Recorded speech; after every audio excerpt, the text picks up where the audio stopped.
আমাদের পরবর্তী যে সেটআপ সেই সেটআপটা হচ্ছে কি আমরা একটা সিগন্যাল যে কোনো জায়গায় বাউন্সকে ধাক্কা খেয়ে ব্যাক করতে পারে সেই জিনিসটা আমরা হচ্ছে কি দেখব। তার মানে হচ্ছে কি সিগন্যালের রিফ্লেকশন। সো সিগন্যালের রিফ্লেকশন কোথায় হয়? সিগন্যালের রিফ্লেকশন আমরা যদি ইলেকট্রোম্যাগনেটিক্স মনে থাকে যে তাহলে মেটাল যে বস্তু আছে, আমরা এখানে একটা মেটাল রেখেছি, মেটালের ভিতর দিয়ে কিন্তু কোনো ইলেকট্রোম্যাগনেটিক সিগন্যাল যেতে পারে না, অলমোস্ট যেতে পারে না আর কি। এটা ফ্রিকোয়েন্সি এবং উইথের সাথে মানে কিছু ব্যাপার আছে, কিছু সিগন্যাল যেতে পারে আর কি, সেটা ফ্রিকোয়েন্সি এবং স্কিন ডেপথ ইত্যাদি মেজার করে বলা যেতে পারে। কিন্তু ইন জেনারেল আমাদের এখানে যে ফ্রিকোয়েন্সি সিগন্যাল আছে সেটা এই টুক থিকনেস মেটালের ভিতর দিয়ে যেতে পারে না। সুতরাং আমাদের যদি সিগন্যালে কোনো পার্ট এখানে বাড়ি খায় তাহলে এটা কিন্তু ভেদ করতে পারবে না। তাহলে কি হবে? এটা ধাক্কা খেয়ে আবার ব্যাক করে চলে আসবে। তো সেই জিনিসটাই দেখার জন্য আমরা কি করতে পারি?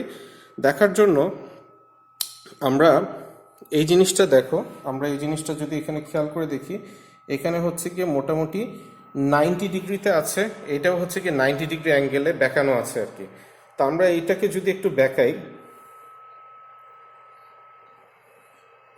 আমরা যদি ট্রান্সমিটার রিসিভার দুইটাকে এমনভাবে ফোকাস করি যাতে এটা সরাসরিভাবে এখানে ধাক্কা খেয়ে এরকমভাবে আসে, তাহলে আমরা দেখবো আমরা কিন্তু সিগন্যালটা এখন কি হচ্ছে, অনেক জোরে শুনতে পাচ্ছি।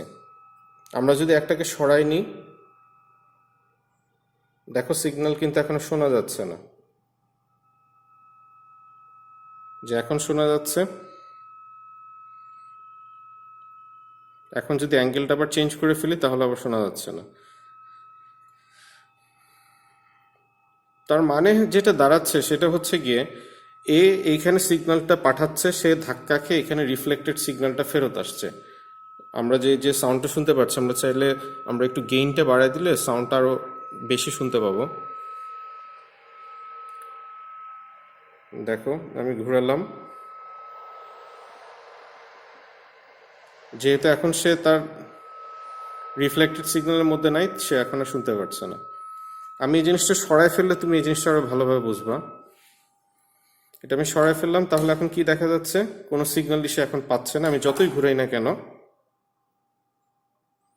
কোনো সাউন্ড নাই। তার মানে ডেফিনেটলি এই জিনিসটার জন্য হচ্ছে সাউন্ডটা রিফ্লেক্ট করে, এবং আমরা যদি আরো কাছে নিয়ে যাই তাহলে ডিস্টেন্স বেশি, স্ট্রেংথ বেড়ে যাবে, আমরা সাউন্ডের ভলিউমটা বেশি জোরে শুনবো।